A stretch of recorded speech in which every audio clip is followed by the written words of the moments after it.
ఈరోజు ఒక చక్కనైన కథ అయితే తెలుసుకుందాము. ఆ కథ పేరు మాట వినే కుక్క.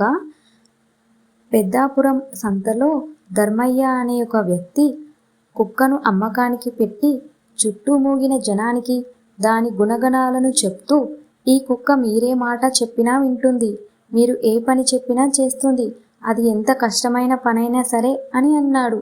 చుట్టూ మూగిన వారిలో నుండి ఒకతను ముందుకు వచ్చి, అయితే ఇంత మంచి కుక్కను, చెప్పిన మాట వినేదాన్ని, చెప్పిన పనులు ఎంత కష్టమైనా చేసేదాన్ని ఎందుకు అమ్ముతున్నావు అని అడిగాడు.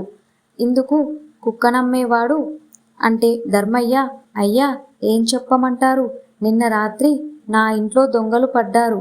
ఈ కుక్క వాళ్ళు చెప్పిన మాటలన్నీ విని వాళ్ళు చెప్పిన పనులన్నీ చేసింది.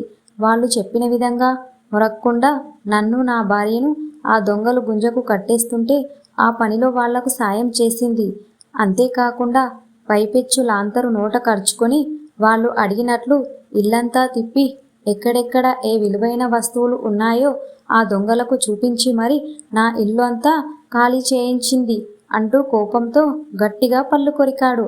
అంతే, ఇది విని అక్కడ చుట్టూ మూగిన వాళ్ళంతా విరగబడి నవ్వారు. చూసారా ఎంత మంచి కుక్కో. మీకు కూడా ఇలాంటి కుక్కలు ఉన్నాయా? ఉంటే కామెంట్ చేయండి. Thank you for watching.